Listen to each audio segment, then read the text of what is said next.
বরজোড়া থানায় অন্তর্গত জেলা বাঁকুড়া হাটা সুড়িয়ায় অঞ্চল আমার ঘর মাঝের পাড়ায়।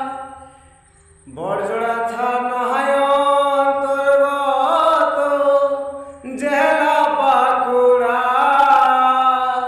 হাটা সুড়িয়ায়